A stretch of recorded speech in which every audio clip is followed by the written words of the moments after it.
Today, let me step back to a slide yesterday that wasn't there, the secret one, didn't come across, but it will be. Okay, I can do it right now. Yep, there we go. At Toronto, the B group, I'm trying to remember, who was in charge of the B group? No, it wasn't Oka. David?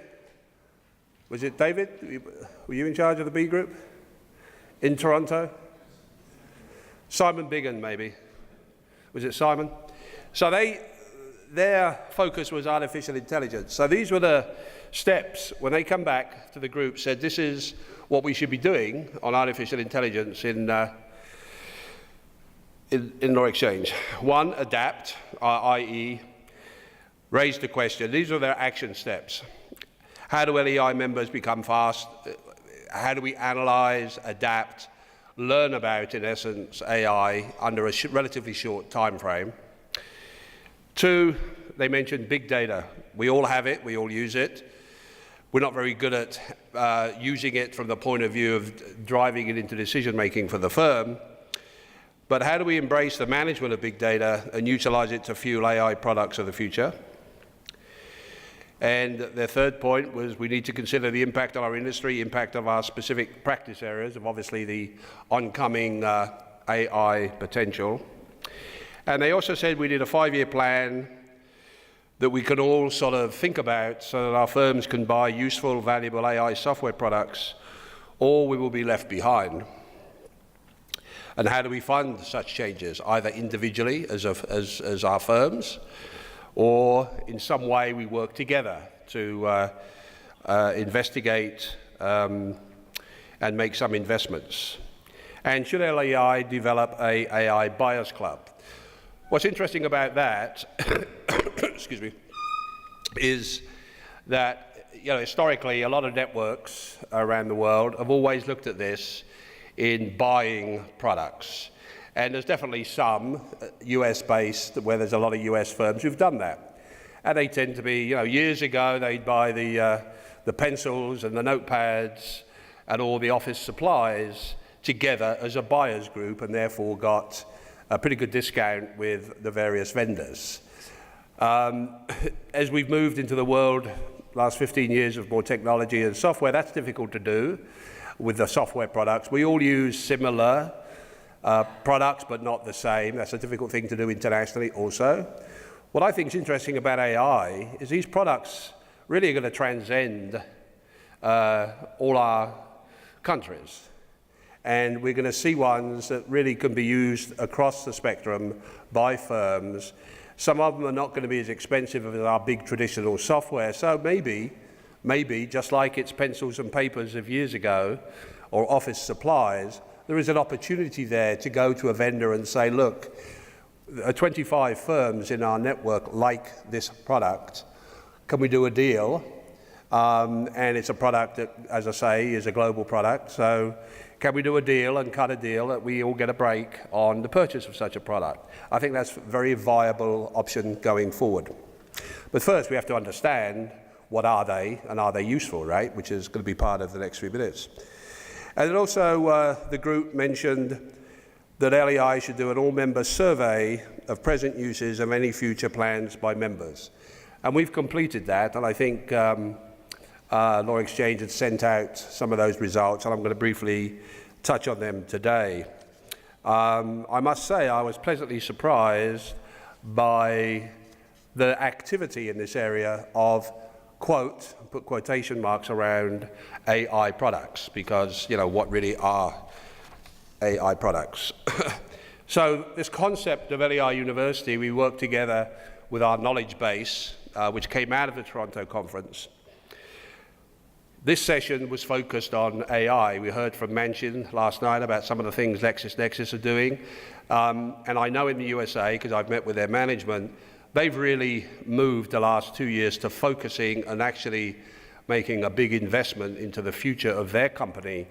As you heard him say, they're becoming a technology company, not a legal company, not a law firm company, or a research company, which they traditionally have been, and moving into the world of AI technology and AI tools, and acquiring, which they've done, acquiring some AI companies. And it's to some degree, it's a bet the firm type approach they're taking. So it's going to be interesting to follow them. Thomson Reuters, which is the other big player globally in software for law firms, they too are moving that way, not so aggressively as I think as Lexis, but definitely moving that way. So that's going to be some things we need to focus on, because the market is moving that way, whichever way we like it or not. So briefly, I'll mention here what is AI, what is not. It's important, I think, to understand what we don't really call AI, but there's still a lot of opportunities there. I'll mention our survey, and we'll talk a bit about the list of products that came out of that. My idea of a Wikipedia-type approach to our database of products, and maybe this is where LEI can share our knowledge. And I think going forward, it might be very important for us to do that and to get it right this time, not start a project and then drop it after 6 months because no one's interested or no one's prepared to put a bit of effort in. And a part of the AI approach this weekend, you heard Manish and Chandal yesterday. We have two, following this, in a short time, there'll be a panel of two software developers, active, successful for now, hopefully continue to be successful, software companies who are in the AI business, including legal products. So these will be real people actually working on products for the law firms. So that'll be an interesting panel, and that'll be our sort of overall AI education, if you like, for this session, for this conference. And, you know, if we have time at some point, and I don't know whether we do that later today, Lewis, your schedule, but maybe coming out even of the breakout groups is a bit of where we go with AI and some of the ideas we're talking about. So that's sort of what we got in store for the next 30 minutes here. Firstly, what are not AI systems?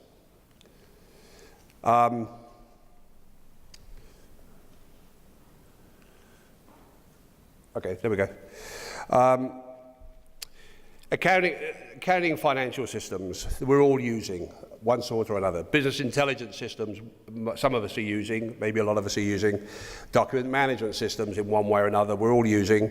Record systems, client intake, matter intake systems, marketing systems, CRMs, and there's probably some other standard core traditional software. We don't call these AI.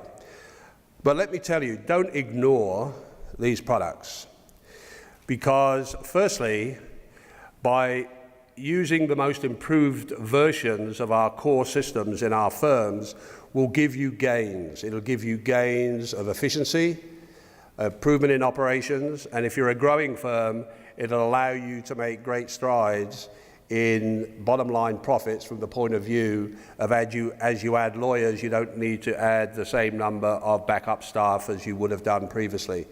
That's a way that standard technology, and it's been going on for years, it's a way our firm have made major progress on this area, using our traditional systems. So don't ignore those. Just because we all get focused on AI, those systems are still there, they're all being improved. Some of them are already starting to integrate AI pieces into them. So you need to keep your eye on these new billing systems, new timekeeping systems, business intelligence, and I mean grabbing the data, using the data that we keep, we're not very good at analyzing. Those products are getting better and better. Some of them, as I say, are starting to use AI. So don't forget them. They're an important part of the future with technology, and we shouldn't sort of ignore them because we're getting sideswiped on looking at AI, or what is defined as AI. So it's just a caution on technology. Basically, you heard a bit about, you know, what is AI mentioned, sort of started to sort of talk a bit about it. It's a very amorphous sort of definition, really, very broad, but typically it's expertise, automation, legal research. This is where Lexis obviously has come from in a big way. Analytics and prediction, predictive, coding, machine learning, contract and analytics, electronic discovery. These were the categories we put And they actually came from some work I did with a AI company, which I mentioned in Toronto, when I put that sort of graph I handed out, that chart I handed out to you all. That particular company and the pundits sort of put that sort of categories together. You could come up with your own categories. At the end of the day, it's a very broad group of products. There's a lot of hype. A lot of companies are out there saying they got a product. Beware of the AI salesman, because they will all say they've got everything, and as we all know, that at the end of the day, that's not the case. And that leads me to, again, saying why I think if we take an approach of sharing knowledge, that will help us all learn about these products going forward, and that maybe we can therefore protect ourselves more on the, quote, AI salesman.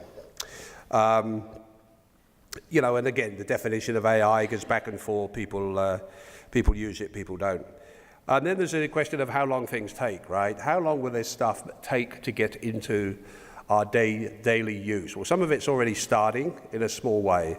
I can remember in the world of AI and robotics, 1988, I feel like Kavanagh now, 1988, 89, I was sort of, actually in my other life was a rugby coach, and I was with the US team in Japan, actually.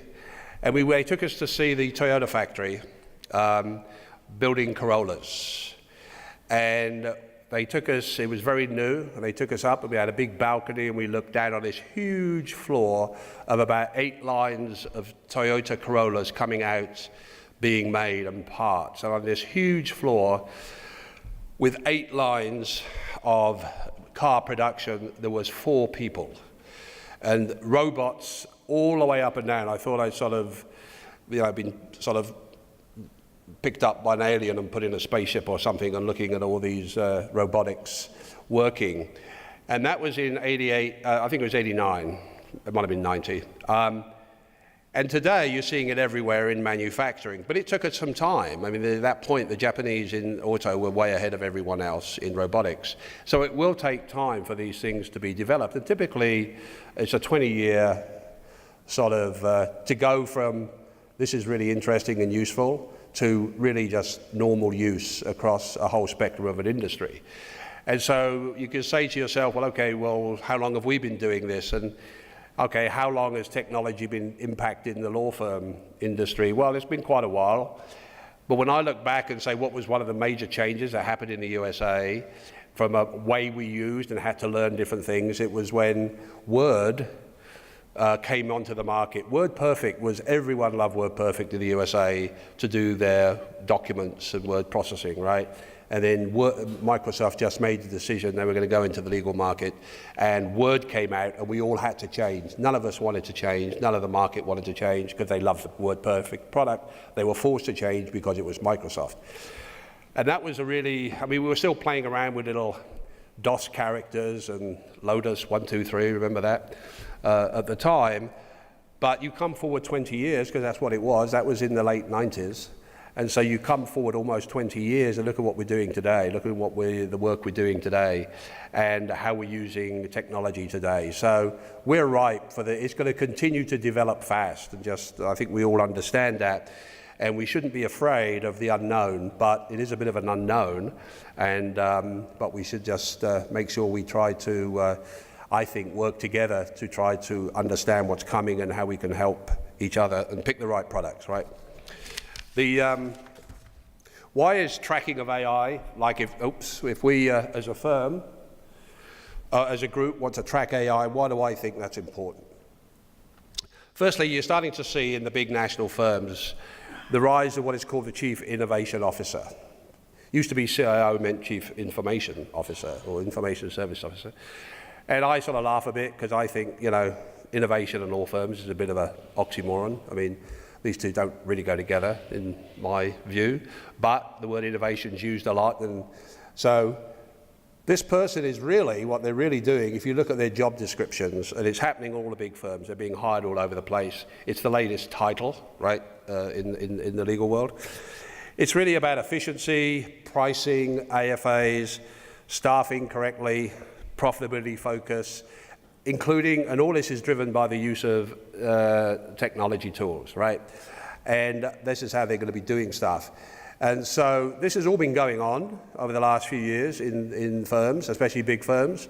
But now putting it under the bracket of a person, a senior person who's there to focus on it, it's going to be given a budget to spend money, to look at all this and to do it, right? So once you get to a C-level in a big law firm, it means they're serious and you've got a serious budget about doing stuff. So they're all doing this at the higher level as far as the big firms are concerned. So, you know, in essence, our large law competitors are on it. They see this and they are driving their sort of R&D, if you like, into the technology tools and the AI tools. Some are actually acquiring small tech companies. I'm not sure that's going to work for them, but, you know, anytime I see a group of lawyers managing any business, I worry a bit, but when it's a startup business, it's probably not going to go very far. But if they leave them alone and let the technologists develop it, maybe it'll work. But the point is, they're investing in this stuff, right? And all this is part of as well. I've got a take on what worries me the most, the future of firms our size, is we all know the market's moved from, you know, basically what we call billable hours and revenue to revenue, which we must have, and what's the profitability of all these matters.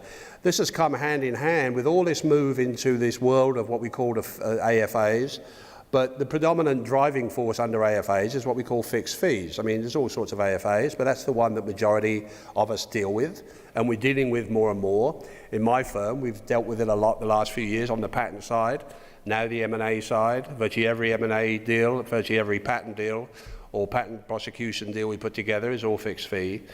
And I tell my management committee, don't just sit there and go, oh yeah, but it's just patent. Oh yeah, it's just M&A, not the other 90%, 80% of our practice. I said, this is just a precursor of how it's all going to be driven into all our practice areas. So there's a fundamental change of why the competition might change, and what scares me is for firms like us, as you move into this fixed fee area, things like billing rate become irrelevant. When we started in the 1900s, and not 1900s, yeah, maybe we didn't, but maybe some of your firms did. But in the 90s and 2000s, you know, we all had standard billing rates, and we still do today, right? I mean, they are valuable, they have a meaning. Well, how did we get that rate? It was quite simple, really. What we did, what's the compensation of someone, what's their benefits, what's an overhead we apply to them, how many hours, billable hours, do we expect them to work? You figure that out and you come up with an hour rate. You add 30%, 35% profit margin, you add 10% because your realization is going to be 90%, not 100% at the end of the day when you collect on your work. And you can come up with a number. That's your standard billing rate. And basically in the 90s and 2000s, that was often exactly your matter rate, what we call a matter rate. You know, when you decide with the client, says, okay, this is going to be the billing rates for the team for this particular matter. And the matter rates used to be 99 or 98% average for most firms. They were almost the same as the standard rate. So the standard rate has some real strong meaning, value. And as long as you had good standard rates, you did your calculations right, and you billed, and you were a good firm, and you collected 90% at least at the end of the day, things were fine, and the numbers dropped to the bottom, and you should have been great. And that's what happened, right? Because we could go and tell the client, this is how it's going to be. That's called a seller's market, right? But the Great Recession changed that, and the GCs got savvy, the CEOs hit the departments and said, nothing special about law departments in-house, you're just a department. You're going to have to watch your expenses just like the rest of the firm.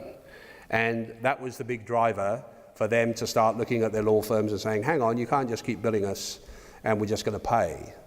We're going to tell you, and we're going to start figuring out what these matters will really cost. We're going to be telling you what to charge. And that shift wasn't just a shift to what we call a buyer's market, but suddenly when they started hitting you with fixed fees, they start hitting you with different ways to have to price, the billing rate, the standard billing rate became really, I won't say totally irrelevant, but really wasn't that important. What was important was, I'm going to get $25,000 for this. Who's going to do it? What's the cost to the person who's going to do it? How many hours is my team going to spend on it? Because at the end of the day, on the $25,000, relative to the cost of the lawyers, not their billing rates, it's irrelevant, to the cost of the lawyers, will we make a profit, right? Can I get my 30% or 40% out of it?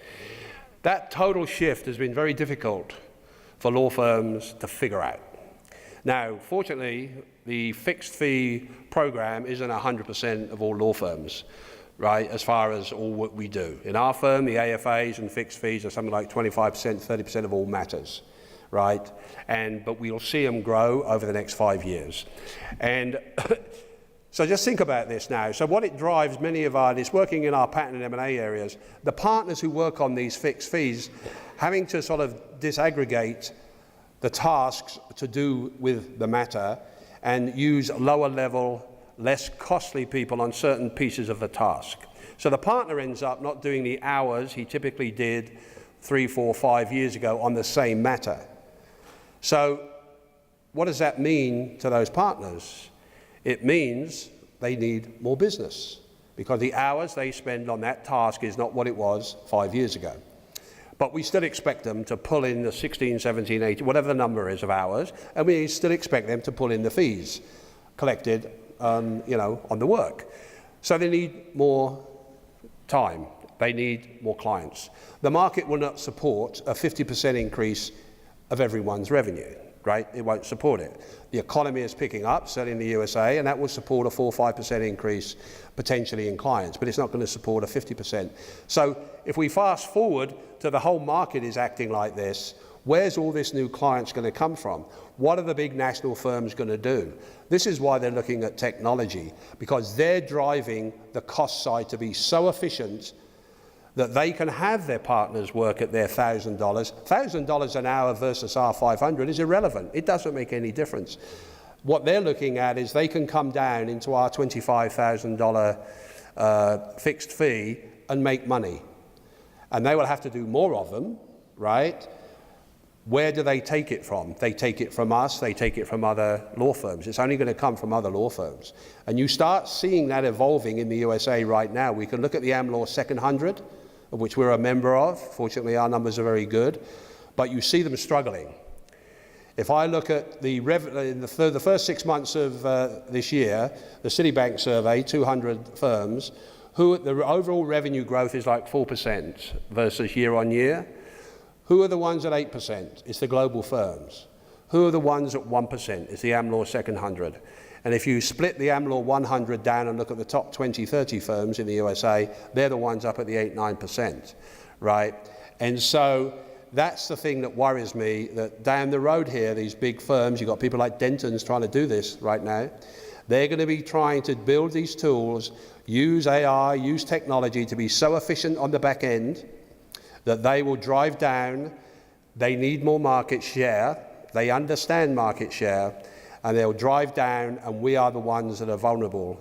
We start seeing it a little bit here, a little bit there. Over the last year, we've lost M&A deals to DLA, Cooley, and Wilson Sonsini. How the hell can we lose deals on fixed fees to them when our rates are $500, $550, theirs are $1,000? Because the billing rates are relevant in this situation.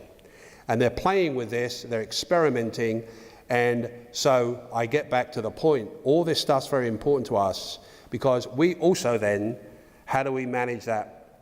Many different ways. You know, we've all got the great PR and branding that we do. Local firm, we trust you, you'll always see a partner, we know all that stuff, and we do it, that's why we're still existing. But we need to understand the technology side. And we need to be doing this too, to the degree we can, and to the degree it works for us. That's why this is so important. In Europe, it's even more intense than the USA.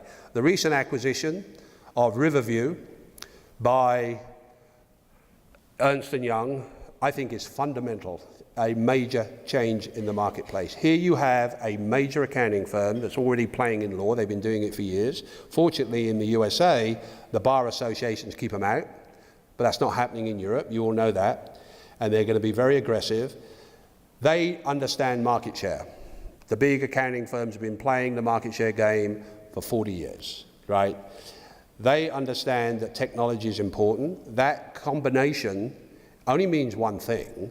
They're taking a law firm that's been using a technology platform to get clients, adding it to a Big Four accounting firm, and watch out, right? They're not doing this just to sort of play around. They're after market share of all of us. So, you know, again, I don't want you to be depressed about this, but this is the sort of stuff that's happening, and these people are not paying this money for these companies for fun.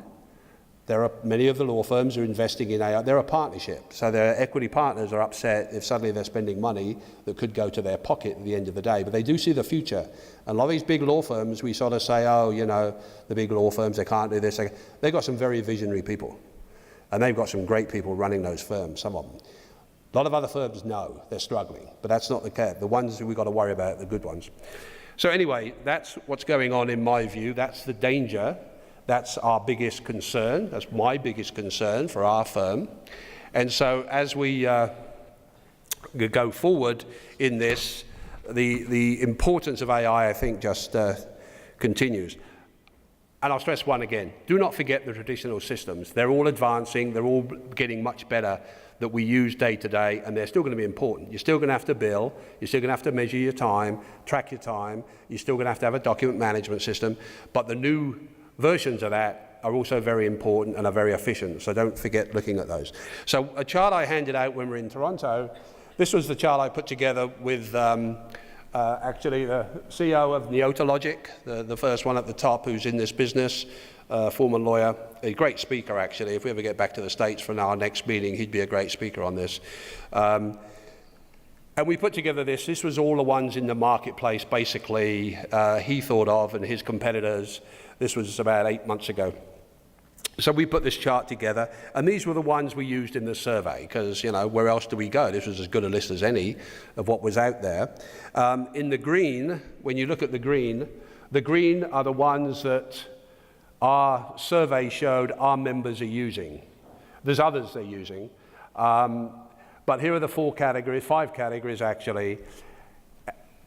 In 12 months, half of these won't be there. They'll have failed. And it'll be a new group. But I can tell you one thing, these numbers will grow, right? And then from this, they will go through this typical new product window that suddenly some will emerge as being good and strong.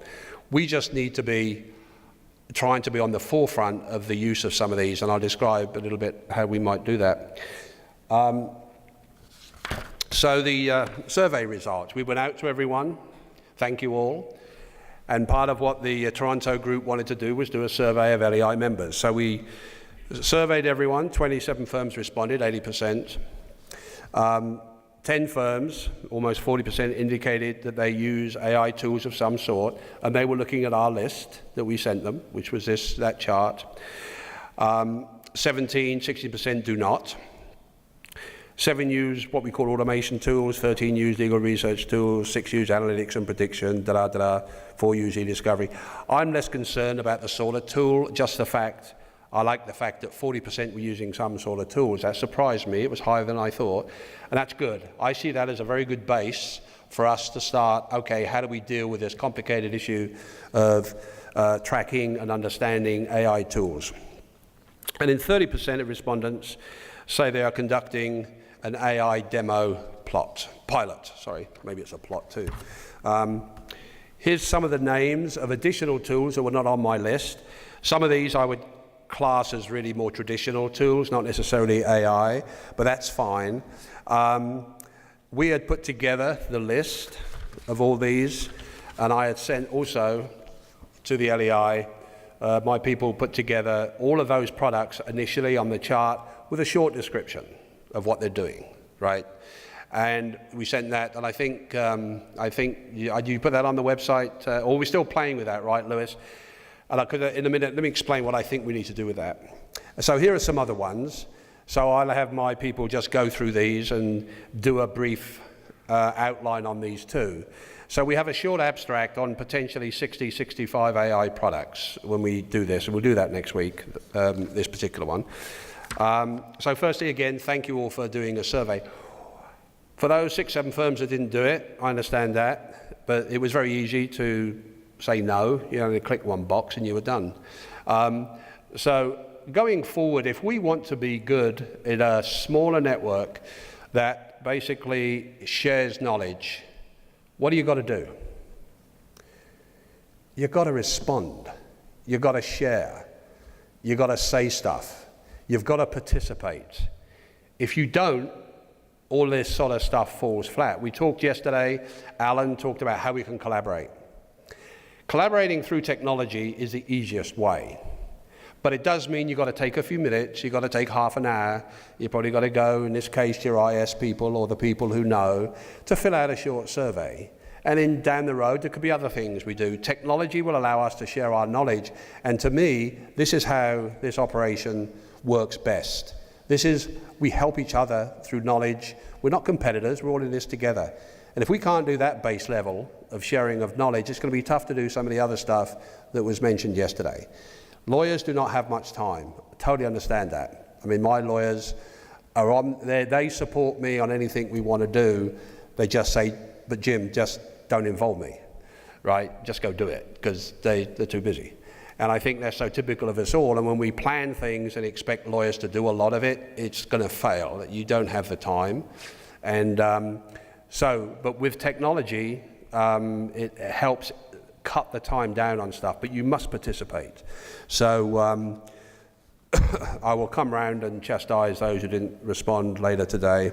You have to buy me a beer. Anyway, please, in the future, let's all have 100% responding. So on the database, as I just mentioned, all we did, we took every product and just did a short abstract. We said, what was the product? In this case, the first one on the list was Neotologic, the company, where its website is, so you can go and look if you're interested, and a short description of what it does. And we've done that with these 55 products. And then we'll add these other 10 that we see that came in through the survey that we had. So we'll have a little abstract database of about 65 AI products in the marketplace. So what? What are we going to do? I mean, you know, the Toronto group said, here's 4 or 5 steps. It was pretty aggressive stuff. We've done a survey, step 1. We've talked about it, step 2. We developed a description of a certain starting point for all products in AI, step 3. But what do we do now? What I'd like to see, and we've got to talk about this with the exec committee because I don't know where it is. It'd be very good, right, if we all had, for example, these AI products on a collaborative software platform that we could easily all go in and update. Don't update the text, but you add to the text. There is a standard software used by many industries. We can find one, but again, someone has to volunteer and someone has to do it, right? And because none of us have got time. So when 30% of people are doing, according to the survey, 30% of our firms are doing demos and pilots, right? So they report the findings. They go online when they know they've tested a product. They go online and they say in our database, tested this product, useless. No one should touch it, right? Or, very good, we're going to be using it for XYZ, suggest you look at it, whatever. But you update this database. So we have this sort of Wikipedia sort of approach where you're all inputting when you're using the products or you're testing the products. And it's dynamic, it's live, and we can all go in at any time and look and see who's using, who's doing. And if we see someone using something we're interested in, we can email them and say, hey, you know, we want to talk to you. Let's get on a conference call. Let's get on a video conference about this product because it seems interesting. I think we could use that. We're right now testing a employment law product that's being used by Walmart. Walmart use it. Littler, which is the biggest employment firm in the USA, as you know, use it also. And we're looking at it, and basically what it does is you get a complaint, and it goes in, and it answers the complaint for you. It tells you this is how you should respond, right? Now, is that how you're going to respond? Just click a button? Of course not. But what it's doing, it's looking through what the complaint's saying, it's looking through the issues, it's going and pulling up the sites, the cases they think is relevant. And so instead of your associate doing that, they start off with this, reply, right? And they can start from there and see, okay, this template, is it fitting? Yes. And then you can put in your own templates and it will start adopting your way you like to do things in your firm. So we're playing with that and seeing, is that really useful? Does it really help us speed up the time we're doing? Because at the end of the day, we're needing to do the same thing in less time. The client expects it. And so that's going to be interesting to see where that goes. So as we develop that, we would want to go into our database here and say, this is what we found. So you don't have to go do it again, the same, or 4 of our firms go do the same thing, right? That's where I see incredible advantages to our network if we do that. And hopefully that's one of the things we'll be doing. And again, number 3, we've got to commit to do this. And if you don't have a product, you're not working with a product, that's fine. But we know you don't have a product in AI and you're not working with one, just so we know. That's what we need to be doing, and that's what participation means. And. There's a lot of other stuff I haven't thought about, and you can all think about, and maybe we can discuss as part of our sessions today. So, that's what we've been doing. That's what we started. It's this sort of program that I think the concept of LEI University, a bit sort of, we can sort of joke a bit about it, but I think it's a valuable concept. And if we share our knowledge, we're all going to be better. But in AI, I think it's important. We don't have the resources, each of us, to do all this. You all can't go home, I assume, and grab 2 people and have them spend a lot of time researching all these 60, 80, 100 products. We did this as a start. I needed to kick it off. And my people were doing it anyway, so that was fine. But we can't do it all the time, right? We need feedback on all these products. We're not going to research 100 products over the next year. But between us, we might, right? Or we might research 50, 60 of them. So that's the goal. That's what we need to be trying to do. That, to me, is where things like LEI University really starts to pay off.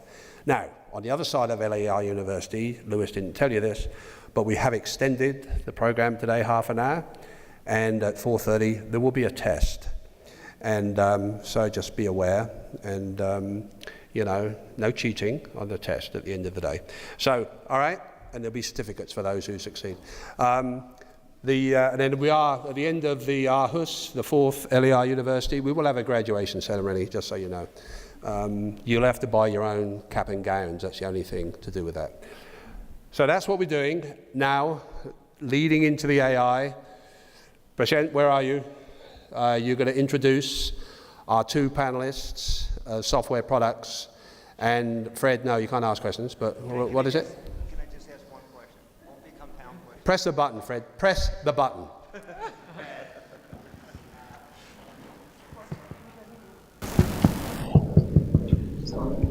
So Jim, in the U.S., as you know, there are different associations of law firm administrators, and our law firm administrator goes to conferences and she comes back with all sorts of AI ideas and products, and not unlike this.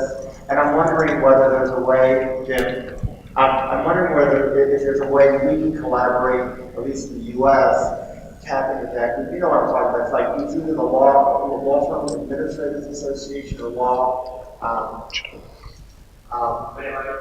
or ALA. That's what it is. But they've got the same. They've got the same exact thing. And so I'm wondering whether there's a way we can collaborate with them and jump on their knowledge and share it with this group, and just we can share out that group and make it a broader network of information. The LEI group is relevant to the USA. If you've all got members in your firm, US firm, go and hear what they say. My experience with the LEI is they talk a lot, but they don't do much. Right? Talking behavior and this. So, but yeah, they should, go ahead, nothing wrong with that. So I'll introduce you. You know Laura. So Yes. But, and the second thing is there a way we could, and this is down the road, but we as a group can actually act as a cooperative where we buy products, and each firm's different, and some firms don't respond, and I get all that. But is there a way that maybe we can get buying power because more law firms are participating and the cost per unit goes down? Right, and I agree with that. And as I said when I started, one of the things, AI is a little different to the major software tools we've been using. We all use similar ones. To try to do a buyer's product in that, or a buyer's group in that, is very difficult, right? But some of these AI tools are going to be small, simple, very specific, used in an area that, quite frankly, maybe 15 of us could use, right, across the country, across the globe. Because people like Thomson and Lexis are doing this from a global point of view now. They're not just doing tools for America, tools for Europe. They're looking at this globally. So I agree you can, because I do think these AI tools, some of them will be like the old office supplies of years ago, where you could put a group of firms together and have a buyer's group and get leverage cost-wise with implementation. The other issue is that I think is important is this sharing of knowledge. It's the implementation side, right? That's a big part of these products. You buy a product, now you've got to implement it. And if sharing how we've done that can save someone else a lot of time of going through it. So the other things, I think it's unlimited, this sort of idea. But the AI area, I think, allows us to do that, because those products to me are going to be like the old, I mean, some of them are very sophisticated, don't get me wrong. They're not a pencil of the old day, but they are things that we can share across, I think, countries and firms, as opposed to our accounting system, or our client intake system is probably not something you would all be interested in, right? So, but AI tools, I think these tools, maybe we end up with 5 that are really useful for a lot of us in 12 months' time, and we go to a vendor and say, do you want 5 or none? Bit of leverage. So the answer is yes. I think we can look at that, and it's something we can do. And it's an opportunity for us, I think. So I think now we move to the next session, which is our panel on AI in particular, and legal AI.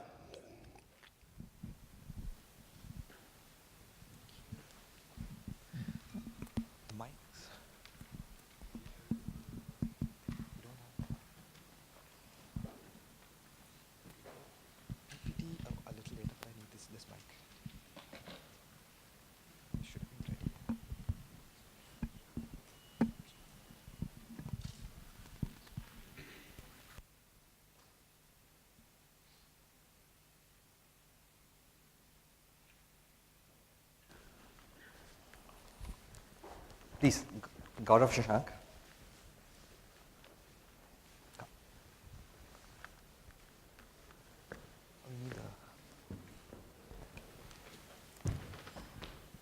If you sit here. It's okay to keep it here. That's fine. All good. Yeah. So.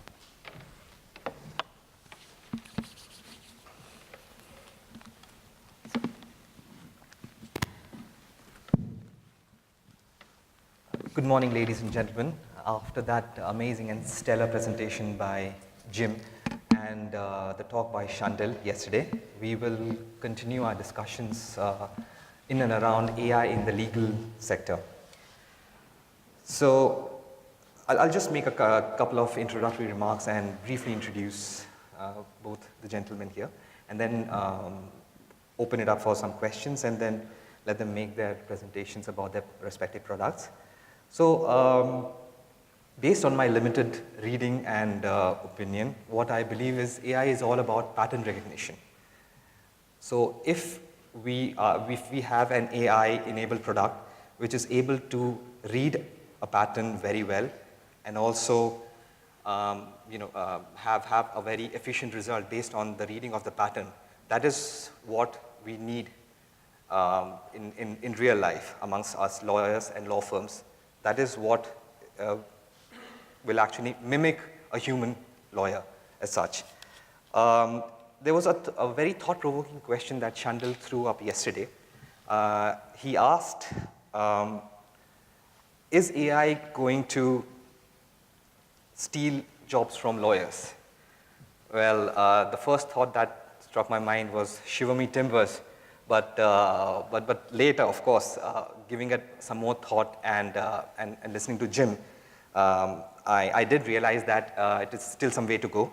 Though AI has been incorporated into legal products and solutions, which say pass contracts, help in legal research, I believe it's still some way till what we lawyers use tacit knowledge, which is interspersed with our experience, case laws, precedents, unrelated material, and weave it into, again, a pattern, so to say, in the form of a legal brief or opinion, which requires a lot of human element.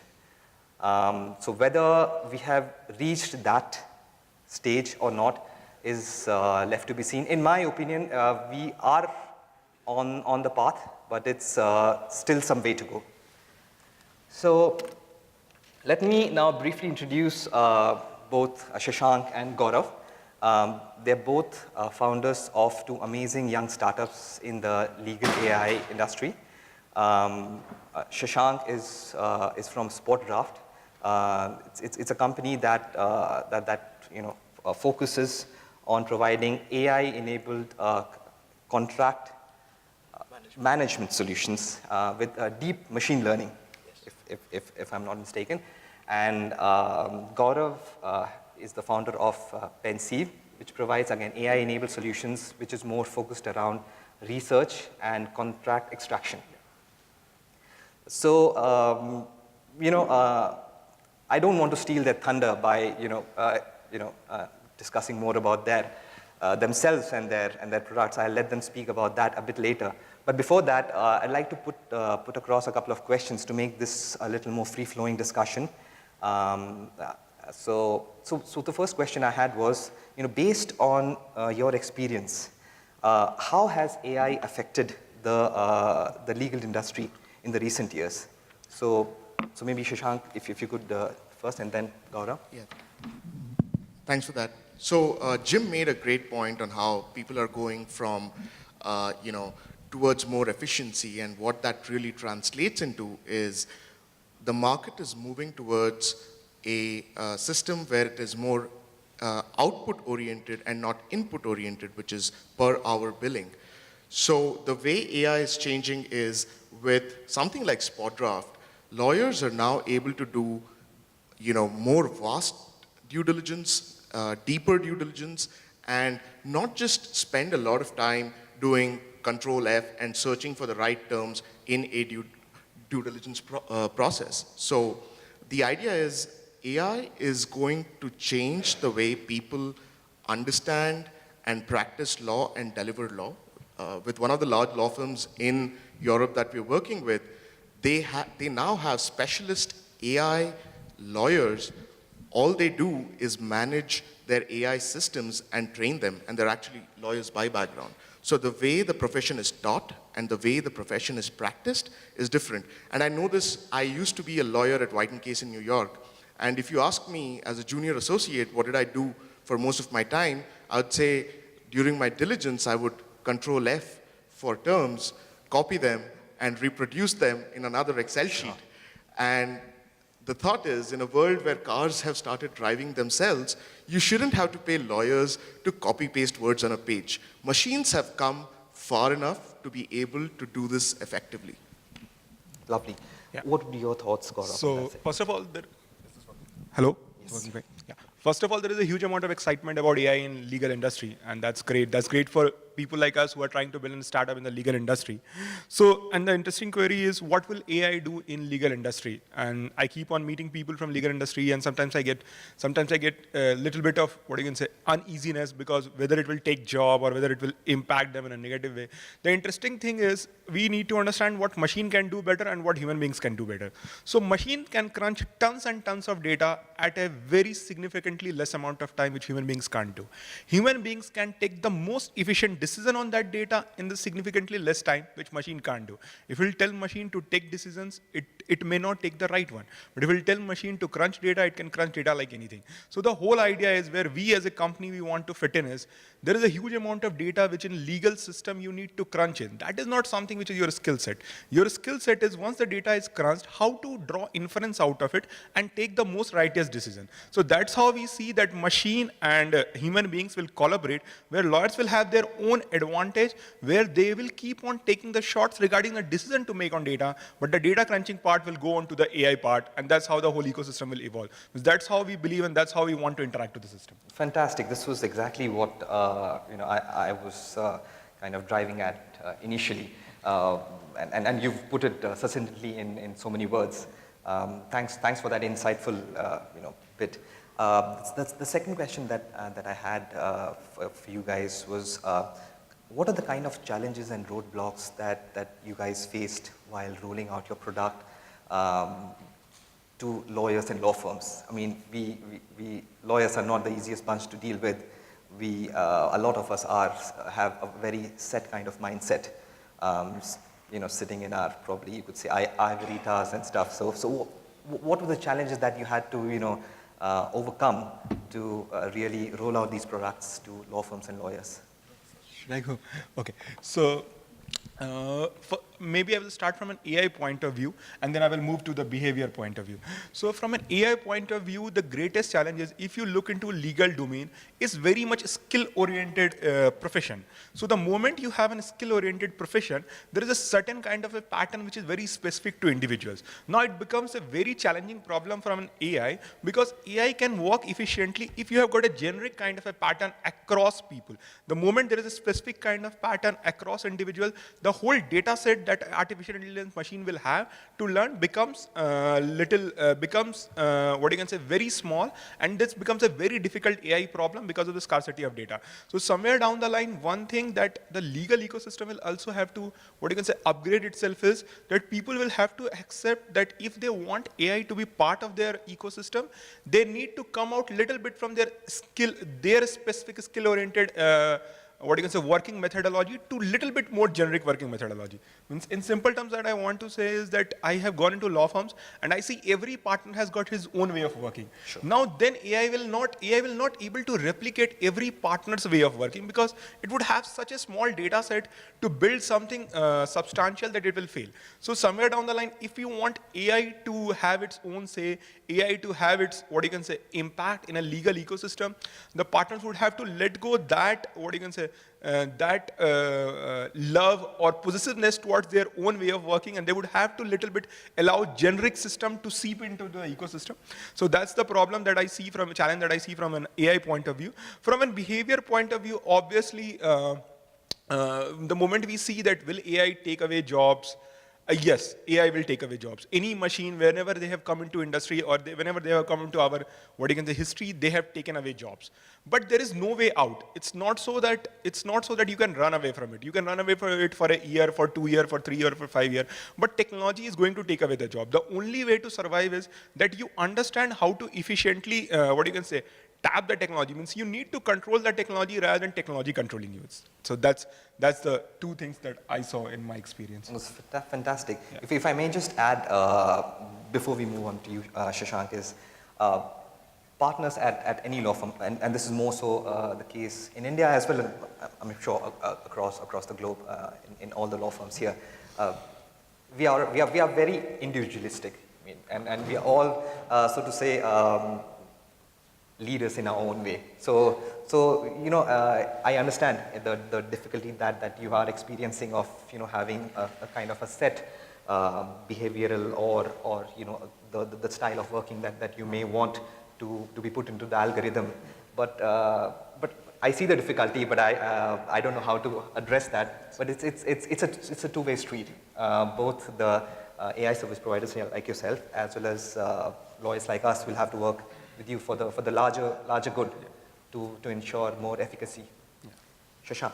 Yeah, so I think some of the biggest challenges that we see on a day-to-day basis when we go to sell is my data going to be safe? How am I going to price this to my clients? Do I do my associate pricing on top of this? what is your liability if you fail or you do a mistake. These are some of the very basic challenges that we face as questions from law firms when we go to sell. But it is a misnomer in my eyes, at least, and I beg to differ here, that it's going to take away jobs. It's going to create new jobs. If you look at 1980s, when there was a spreadsheet that came in, the number of accountants exponentially grew. If you look at photography, if you look at architecture, if you look at accounts, we used to have books of accounts, physical books of accounts. Photography, you would take your camera roll, go into a dark room and get it developed. And if you looked at architects, they would draw with their hand. But look at what AutoCAD, Intuit, and Adobe have done to each one of these three professions. They have taken an essential paper profession, digitized it, and created an entire ecosystem around it, such that today you and I can take a selfie, put a filter on it, and put it on Facebook. So the idea is this will make law more democratic. You will have new positions open up. You will have legal analysts, legal engineers. The amount of technology that we've been taught in law school was a patch to Microsoft Word in 1993 called track changes, where people moved from faxes to sending emails in track changes. Fast forward 25 years, we continue to do that. So we have resisted some amount of change there, and it's time where you start opening up to some of these newer technologies that have come that have drastically reduced the number of errors. You can take on more deals without having to really expand your existing workforce. So the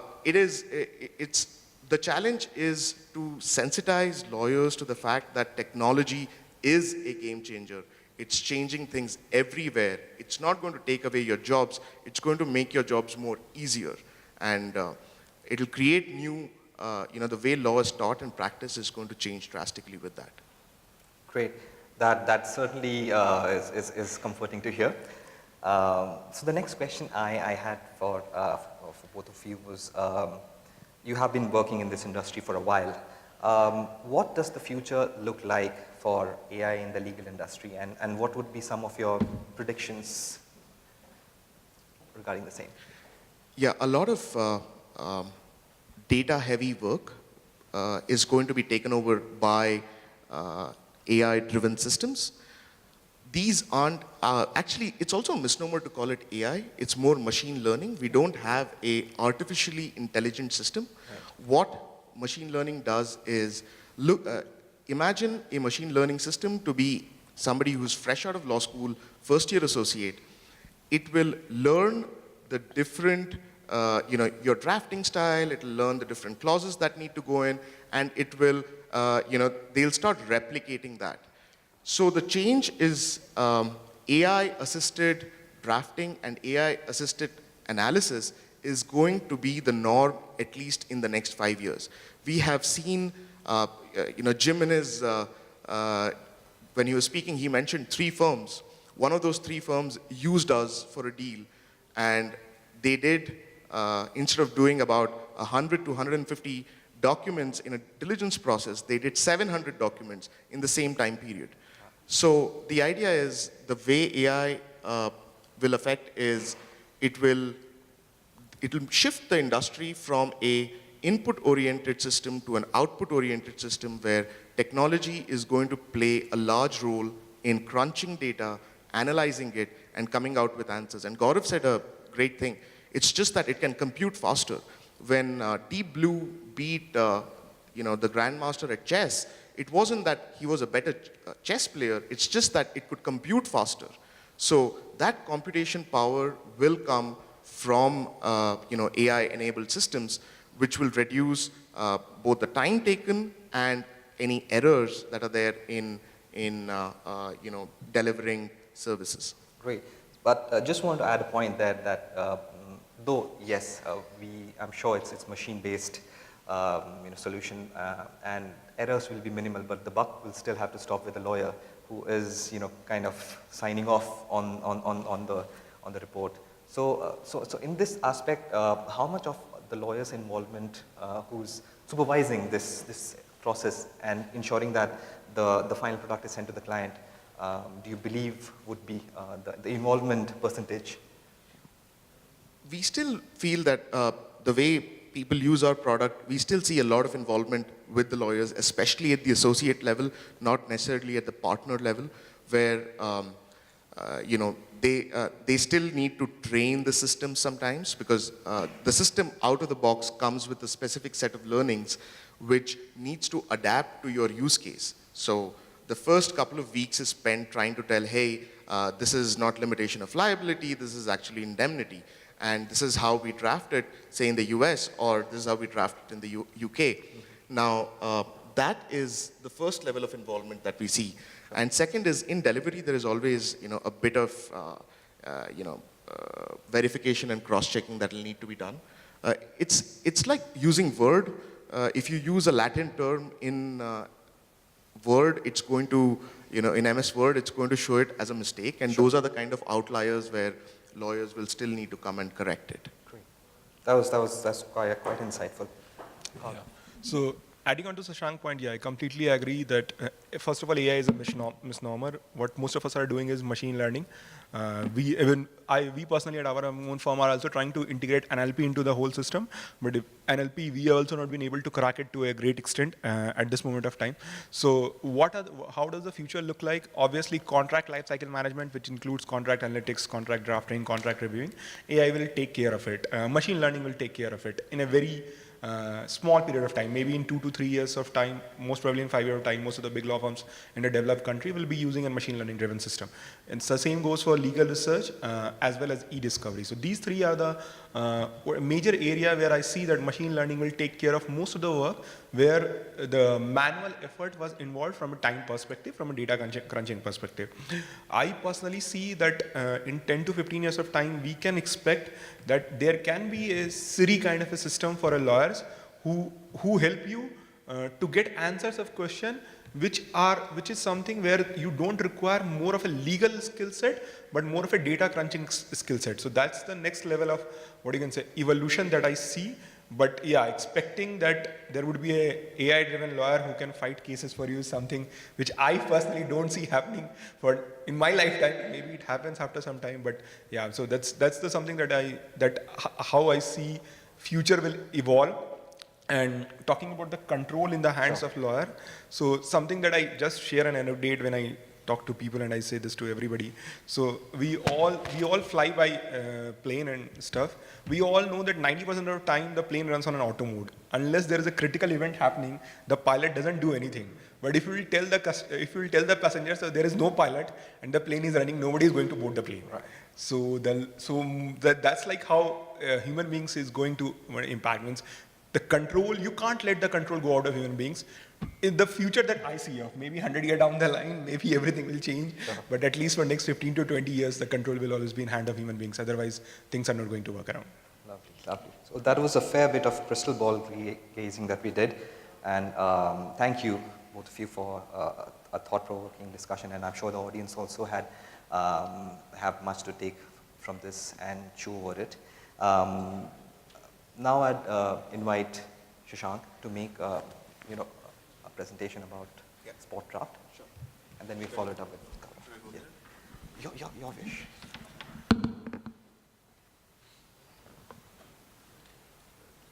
I mean, we can move. Question?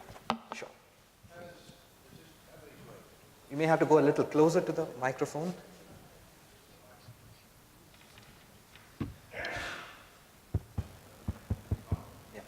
With spot draft, it's just interesting, a couple of points you mentioned with young associates, looking at when they start using the product. You are giving them support, right? You're giving them training and support. Are you seeing some of the firms you're working with actually driving some of that to non-lawyer technical support people as opposed to just associates? Or is it pretty much driven to associates at this point in the firms you work with? And I assume your products, you train, you leave, and they're training, but then you have support available for them down the road. How is that working as far as? And then the other question is, and it goes to the sort of the non-lawyer side. You mentioned legal analysts. Do you see technology type people at these levels, different people coming into law firms to deal with this? Because lawyers necessarily might not be able to give the time or have the ability to learn how to do all this, but need people to help them do it. Right. So I'll try and crunch all the three questions in one answer, in one long answer. So first thing is, you do not, we deal with the associates. You don't need a in-house technical expert to help out with the use or the updation of the tool itself.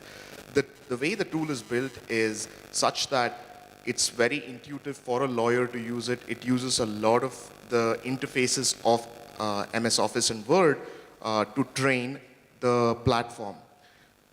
SpotDraft specifically has a inbuilt auto-training tool. So what that happens is, say, you're doing a review for data privacy, and then out of the box, we can detect 25 types of clauses or 25 elements of an agreement, but you need a 26th element that needs to be identified, which is GDPR specific. So what you can do is take 25 contracts and just start tagging them.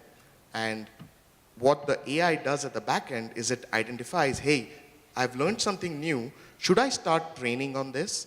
And you say yes. It goes and trains itself for this new thing that you have tagged. And then it goes back and applies the same rule to all of its existing systems. So that way, with zero line of code or zero programming, lawyers are able to use it. Larger law firms, yes, they do have more technology-oriented roles, and these are typically because the client may have asked for access to some of the questions they have asked in the diligence process, so they would want to give the client access, and they're more comfortable having their in-house technology guy sort of manage it. But that is not a norm. It is more of just putting the bells and whistles around some of these things.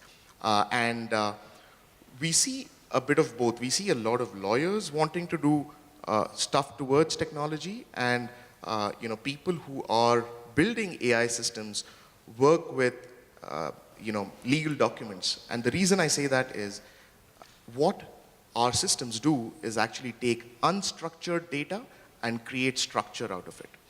Now, within the realm of unstructured data, there is text and there is images at a very top level. Within text, legal data is probably one of the most difficult parts of unstructured data that needs to be done. So this is an engineering challenge for most engineers to take that unstructured data in a contract or in a legal document and make sense out of it. So we see a bit of both, but we see more of lawyers wanting to play a more technology role than the other way around.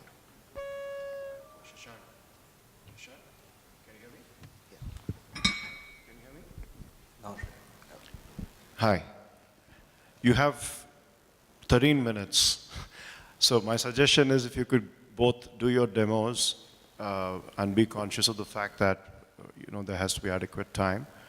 And we'll take questions if there are times at the end of it. But I think everybody will be interested in seeing your demos or seeing your, not your demos necessarily, but your presentations. Sure. So. Sure. Control.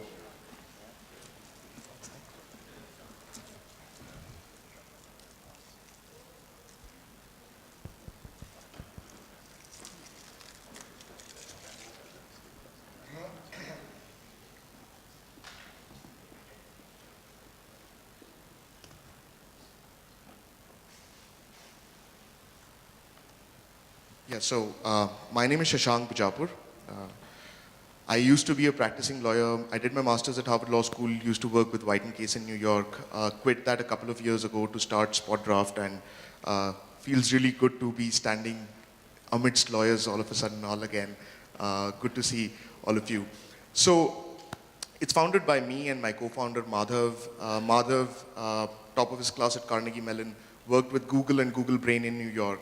And the way SpotDraft, the idea behind SpotDraft was he sent me a contract to review, and there were two Indian parties, and American and Singapore law was the applicable law. And I said, he asked me, can you have a look at this? And I said, hey, this seems wrong.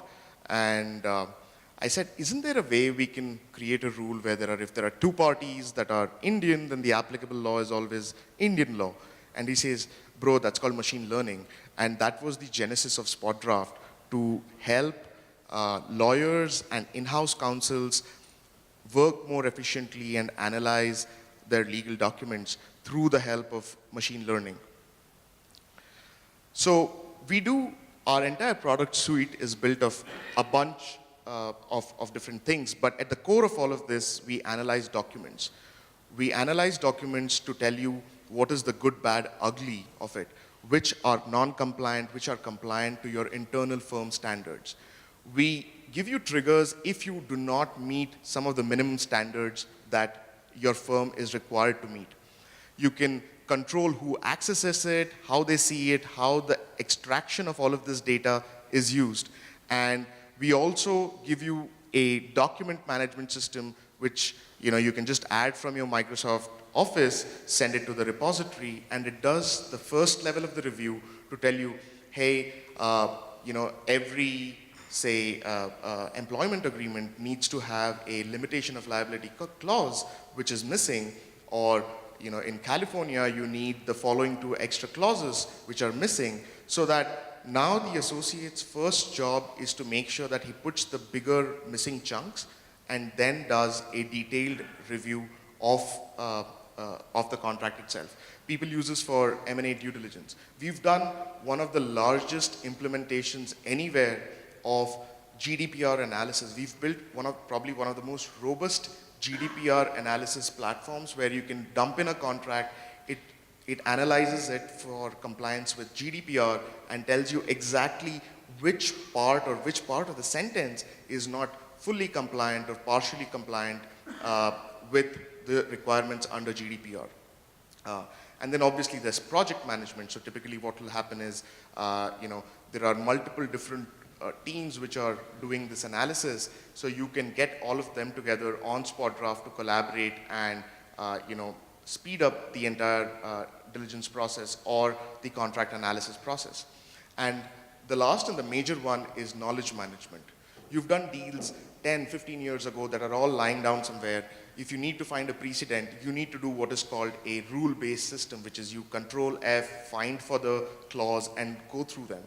What Spot Draft does is takes up all of your, looks at all of your contracts, looks at your standard form templates, extracts the key points, and creates a clause library which is available to you on demand. So it will compare a new incoming contract against your clause library and say, you use this in this contract and this seems relevant here, which is very important because there's so much latent, hidden data that all of you have that needs to be realized and utilized. And that's what Spot Draft does as well. Yeah, so we do 3 things, which is one is Spot Assemble.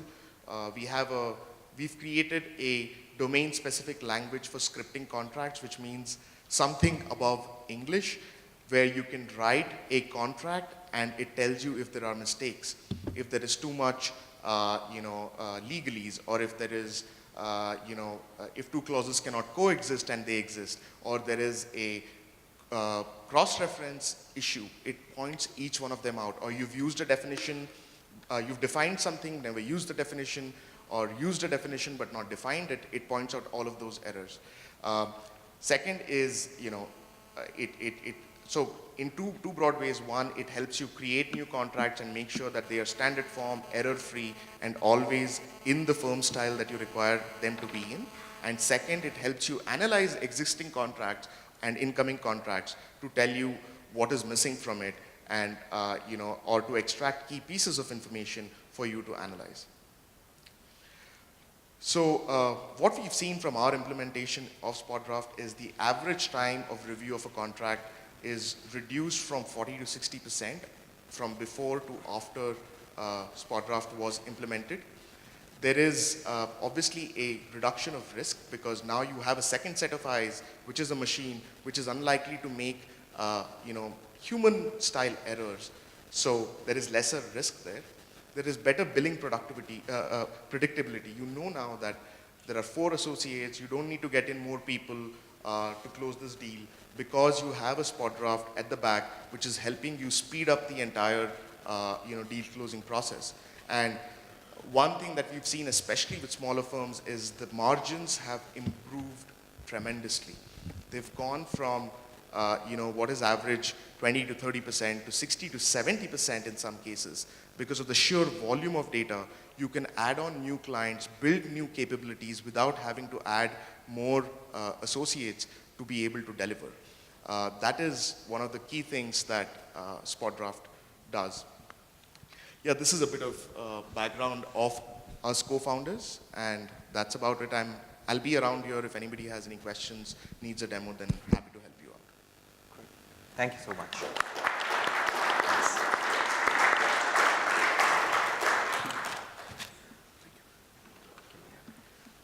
So may I ask Gaurav to thank you.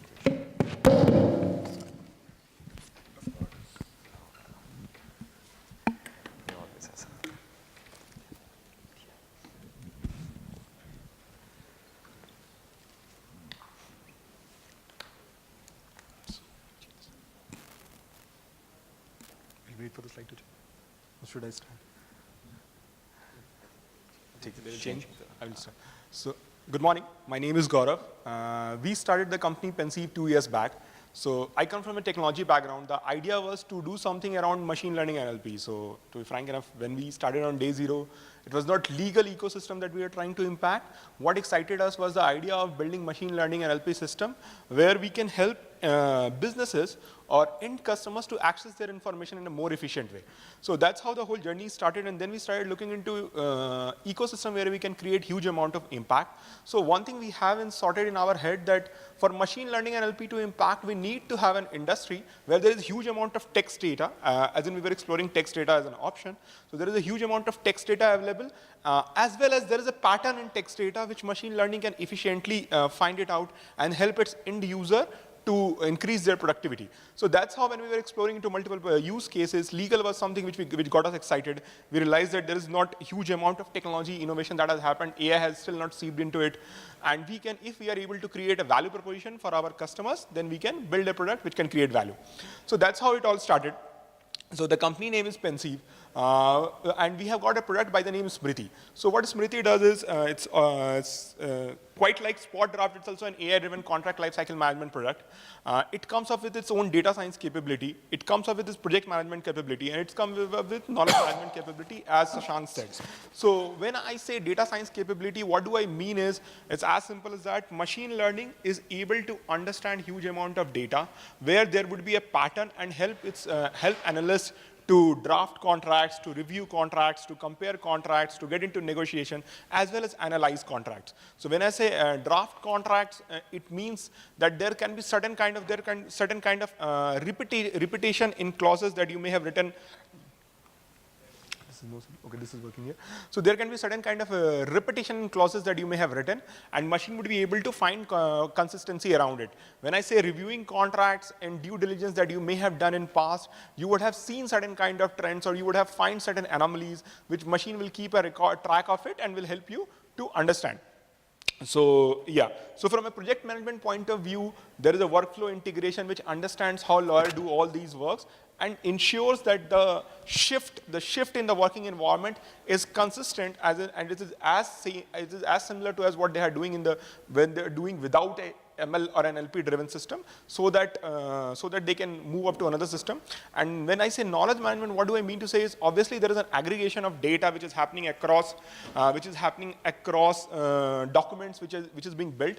But the other knowledge management part that data science takes into account is there is a behavior that a lawyer is working around when he is working on any legal document.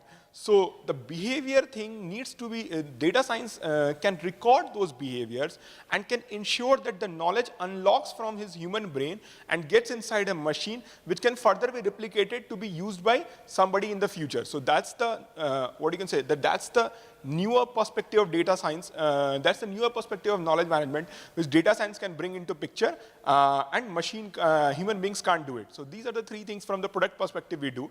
So when we say enhancing lawyer and protecting corporates, the idea is very simple, as I already said during the question round also, that we want to ensure that you don't crunch data. We want to ensure that data crunching is taken care by us, and the whole legal skill set kind of a thing, where we are trying to understand that whether what kind of risk will this clause, what kind of risk this clause will carry, or what kind of liabilities that can come in future because of this kind of negotiations, is something which you take a call around, and finding out those clauses, finding out those obligations, finding out those liabilities is something which machine will take care of. So the product goes into the corporate sector also. The idea around helping the corporates is that if the risk is hidden inside contracts, how you are able to access it in a more natural language way. So when I say natural language way, the way you are talking to other human beings, our system would be able to extract all those information from contracts and will present in front of you, so that you can take preemptive decisions, preemptive actions regarding any risks which can come in future. So these are a few of the what you can say use cases these are a few of the incidents that has happened in past, where people who have not used efficient contract management system has gotten into issues. So that's where we see that that's where the product Smriti product will come into picture and help end users to create value for them. Industry analyzes contracts of any size in 1 second, 85% accuracy on our clause prediction. So these are few of the data science things. So we have already working with 2 law firms in India, and with both of them we have done our own case study. Again, the figure comes around 35 to 40% of efficiency while reviewing a contract. While drafting a contract, we see that the error margin, so while drafting a contract, we see that from 8 to 12 hours of work, we are able to reduce it to 6 to 8 hours of work for any contract. So these are the 2 parameters that we have. So this is the founding team. I come from an entrepreneurship background, so I have a company before this by the name Zimber, which got acquired by Quicker. So I've got my co-founder, whose name is Prahlad. He comes from data science bent of mind. Then I got another co-founder by the name Navneet. He looks into business. He has got a global exposure of managing business across globe. Then Sujoy, who looks into data science again. And then we have got Karan, who helps us in legal. So apart from people who come from who are into the advisory section and other, Karan is somebody who helps in the legal part of the thing. Thank you. Great. Thank you. So that is a great presentation. Thank you for that. But I'm afraid we are a little tight on time. So if I may make a suggestion, those of you who have questions, can feel free to talk to, both our speakers during the coffee break just now. I hope that's okay. And on behalf of everyone, I have a request. Everybody has, not everybody, some people have sent me requests for the presentations. So I hope it's okay for me to forward both your presentations to whoever is interested in the audience here. Sure. Yeah? Sure. I thought as much, but I thought I'd check with you anyway. Thank you. Sure. Great. Thank you. Thank you. So that was a very nice session, and here's a token of appreciation from us to you. Yeah. Sure. Thank you. Photograph. Oh, sorry. A photograph. Thank you. Please. Thanks so much. Thank you. Lovely.